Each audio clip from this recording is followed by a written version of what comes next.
Okay, so you've heard about climate change and that it's a big deal. But what is it really about, and what can you actually do about it? This video is a simple, pragmatic summary of climate change. We'll cut through the noise and confusion and focus on the basic facts so you can figure out how to help, okay? So here's the situation. The climate is kind of broken, and we're in trouble because, well, we're stuck on this one planet, so our lives depend on it.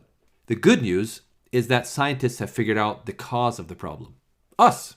We humans broke it. Yep. But wait. How is that good news?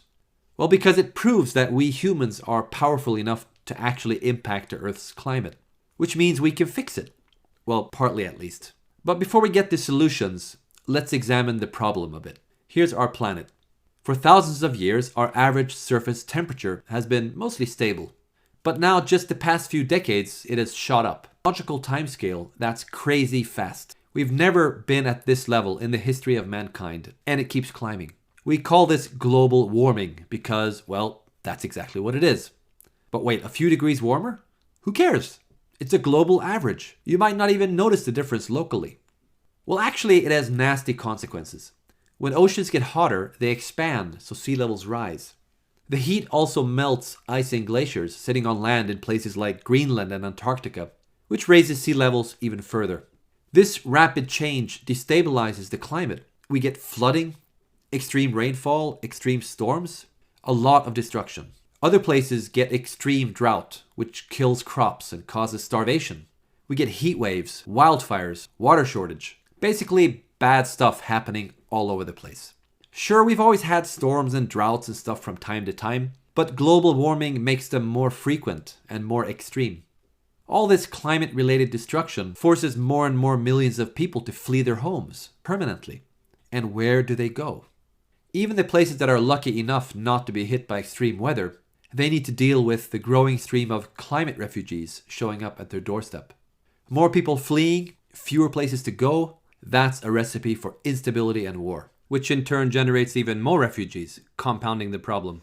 It's like we're passengers on a leaking boat. No matter where the hole is, it's still everyone's problem. As this drama unfolds, how do we react? Some react with denial, some with panic, or shame, or blame. But none of that helps solve the problem, so let's skip that. What does help is doing something. At the very least, it feels better than just worrying. And congrats, you're already doing something. Educating yourself by watching this video. Now, the first step towards solving any problem is to understand its cause. So let's talk about that. Here's our atmosphere, otherwise known as the sky. You've probably heard of the greenhouse effect. Sunlight continuously hits our planet and reflects back out. But greenhouse gases, like carbon dioxide and methane, capture some of that energy and keep it in, like a blanket. That's a good thing actually, because otherwise the entire Earth would be a frozen ball of ice and you would be a popsicle. These gases have been pretty consistent for thousands of years, giving us a stable climate and enabling convenient things like, well, human civilization. But during the past 50 years or so, carbon dioxide concentration has suddenly increased by 40%. In 800,000 years, it's never been above this line, and now suddenly it jumps to here and keeps rising. Rising CO2 levels, rising temperature. Coincidence? No. Turns out this is the main cause of global warming. So why is carbon dioxide increasing? All living things are made of carbon. Carbon is neither created nor destroyed, it just cycles around our biosphere as plants and animals live, breathe, and die. So what's with all the extra carbon? Where the heck is that coming from? It all started a century and a half ago when we discovered a really neat party trick. Dig up coal and oil and gas and use it to fuel cars and produce electricity. Wow! These are known as fossil fuels because, well, they come from fossils. Buried carbon from organisms that died millions of years ago. When we dig it up and burn it, we get lots of energy all at once. Great! But a side effect is that we also get carbon dioxide gas. Note an important distinction here. Non-fossil fuel, like burning a tree, does not add carbon dioxide to our system, as long as a new tree grows to replace it. That carbon was already in our biosphere. It is renewable. However, fossil fuels do add carbon dioxide to our system because we dig it up and don't dig it back down again. And so every year we end up adding about 50 billion tons of greenhouse gases to our atmosphere. And about 70% of that is carbon dioxide from burning fossil fuels, mostly coal and oil. And it keeps going up because of more people using more energy. Ha! We found the biggest leak. Now we just need to plug the hole. The second biggest cause of global warming is... Actually, we'll get to that later. Unfortunately, climate change is happening faster than even the most pessimistic climate scientists expected. Why? Because of so-called positive feedback, which, by the way, isn't nearly as positive as it sounds. The biggest feedback loop is water vapor. Hotter oceans cause more evaporation. And water vapor is actually also a greenhouse gas, so that causes further global warming. Second feedback loop, reduced ice cover. Ice reflects sunlight. When that ice cover melts away, more surface is exposed. More heat is sucked in, and global warming increases. Finally, permafrost. Large parts of Siberia, Greenland, Canada, and Alaska are covered in permafrost. Turns out this frozen soil contains lots of greenhouse gas. When it thaws, the buried gases are released, causing even more global warming. So climate change is accelerating because of 3 vicious cycles. It all works together like some kind of evil scheme from a B-movie villain. These feedback loops are almost impossible to stop, so we really need to tackle the root cause. Since burning fossil fuels is the primary cause of global warming, we need to... Stop burning fossil fuels. Thank you. So wait, why are we burning this stuff again? We burn it in power plants to generate electricity. We burn it inside cars and planes to drive them around. We burn it in factories to produce stuff. See the chimneys? Exhaust pipes? Smoke. That's a hint. All this accounts for about 2/3 of the 50 billion tons. And by the way, that smoke is deadly poisonous, so we kind of want to get rid of it anyway. Here's the most fascinating thing.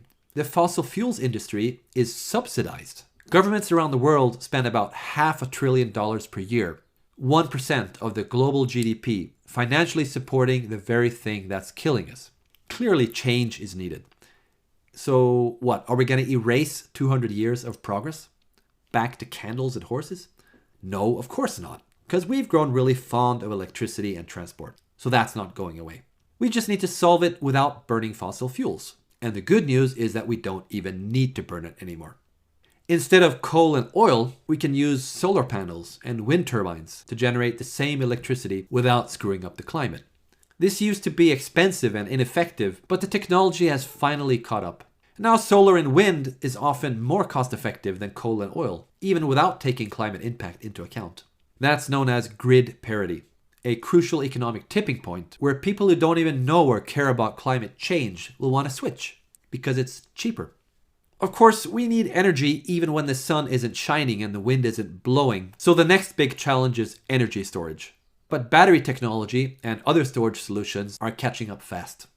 An added bonus to all this is that all countries have free access to sun and wind. It is basically democratized energy, so less need for countries to bicker with each other over unevenly distributed oil reserves and gas pipelines and stuff. Of course, we have other non-fossil energy alternatives too. Nuclear, which of course carries its own risks and challenges. Hydro, biofuel, geothermal. From a global warming perspective, anything is better than burning fossil fuels. Renewable energy is spreading fast, but globally, about 80% of our energy is still based on fossil fuels. So we gotta keep that ball moving. What about transport then? Transport accounts for about 14% of all emissions. 3/4 of that is from fuel cars, including trucks and buses. Oil power plants on wheels. They are worse than planes only because there are so many more of them. But now we have electric cars. Plug it in and charge it up, just like you do with your phone. Range used to be a problem, but now some electric cars can go over 500 kilometers on one charge. And by then you'll need a break anyway. They are still pretty expensive, but prices are coming down fast. Of course, an electric car is only as clean as the electricity it uses. But the difference is that a fuel car will stay dirty forever, while an electric car gets cleaner automatically as the power grid gets cleaner. There's more good stuff going on. More energy efficient appliances, smart energy distribution systems. These things help the climate and lower your electricity bill. Regulation is also catching up, mainly through carbon pricing schemes. For example, tax shifting, where governments charge a carbon emission tax and use that revenue to reduce something else, like income tax or VAT. So these imported bananas are more expensive, but hey, these local apples are cheaper. It's a shift, not a tax increase. When companies end up paying the real cost of their carbon footprint, they find innovative ways to reduce it. Some engineers are even experimenting with carbon capture, which means sucking carbon dioxide from the air and putting it back into the ground, kind of like trees on steroids. Someday, the whole oil and coal thing will be history, a horror story that we tell our grandchildren. A common misconception about climate change is that lowering our carbon footprint means lowering our living standard. That's actually not true. For example, this is Krakow in Poland. Poland suffers about 50,000 premature deaths per year because of toxic dust from burning coal. Contrast that with this village in Bavaria, which uses 100% renewable energy sources, a combination of solar, wind, hydro, and biofuel. They breathe clean air, produce 5 times the electricity they need, and sell the surplus for a profit. Of course, this is a small village, so it's an unfair comparison, but the trend is clear. This is the future of cities. Better air, less traffic noise, and basically a higher living standard. Remember, roughly 70% of global warming is caused by burning fossil fuels. As we gradually shift to renewable energy to power our houses, cars, and factories, most of that stops. All we have left then is, the second biggest cause of global warming. We destroy a lot of forests to clear space for crops to feed livestock, especially cows. Causes a lot of carbon dioxide as well as methane emissions. In fact, forestry and agriculture adds up to almost a quarter of all greenhouse gas emissions, more than the entire transport industry. A lot of innovation is happening to reduce this, but at the end of the day, we really need to eat less beef. That's a hard sell to some people, but meat lovers, don't panic. Pork and chicken and other meats have 5 to 10 times lower climate impact. Now you may be thinking, okay, so we have a problem, and it's bad, but it's being solved. So why should I do anything? The problem is we need to speed up. There are plenty of bumps on the road. Technical challenges, political challenges, and of course resistance from oil-profiting organizations that don't really appreciate going obsolete. The faster we move the ball, the less of these horrible consequences we need to suffer. So what can you do? In management circles, people are often referred to as resources. Nah, people aren't resources. People have resources. Money, time, passion, creativity, skills, tools, and of course connections to other people who in turn have their own resources. The mix will vary from person to person, but any resource can be used to help reduce global warming. For example, use your personal network by simply spreading this video, and already there you've made a contribution. For every person that sees it, the likelihood increases that someone will do something. And even if only 10% of our actions end up being effective, with 1 million people doing one thing each, well, that's 100,000 effective actions. It adds up. For example, use your voting power to put climate-aware decision makers into power, or carbon pricing laws in your country. Use your purchasing power, put solar panels on your roof, or switch to a renewable energy provider. Buy an electric car, or invest in a company that produces them. Tweak your personal habits. Less flying, more train. Less driving, more biking. Less beef, more anything else. As a bonus, many of these things improve your health as well as the climate. But keep in mind, changing your personal lifestyle isn't the only way to contribute. Look beyond just yourself. Got some savings? Invest in solar panels somewhere else in the world. Over 1 billion people in the world lack electricity entirely, so they burn kerosene and diesel for light and power.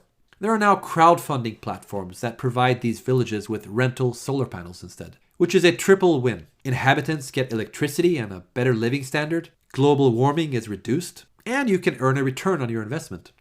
Think about the global impact as well as local. On average, each person on Earth causes 3 to 18 tons of greenhouse gas emissions per year, depending on income level. Doing the math makes it more interesting, almost like a game.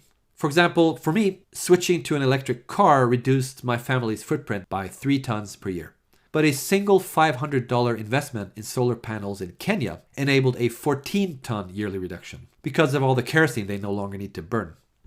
My point is, a ton is a ton. no matter where in the world it is reduced.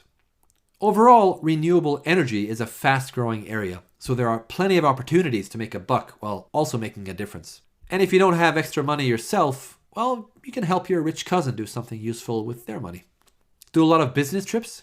Get your boss to carbon offset your flights. That means compensating for your emissions by paying to reduce it somewhere else. Got programming skills, testing, design? Help create apps and websites, like this one, Electricity Map, a cool open source project that visualizes live the climate impact of each country's energy production. This helps people make better decisions. There's more things you can do. Like digging data? Do research to provide the raw data for tools like this. Got a big network? Form a community or join ours. Got writing skills? Inspire people with success stories. Engineer? Build all this cool technology. Lawyer? Politician? Improve legislation. Reduce fossil fuel subsidies. See the pattern? There are lots of ways you can help reduce global warming. You may even totally disagree with some of these actions, and that's fine. Think of these as levers you can pull. You decide what you're willing to do and what you think will make an impact. This atmosphere is the only one we've got. It's shared by all countries. So no matter where you are or what you do, every ton counts.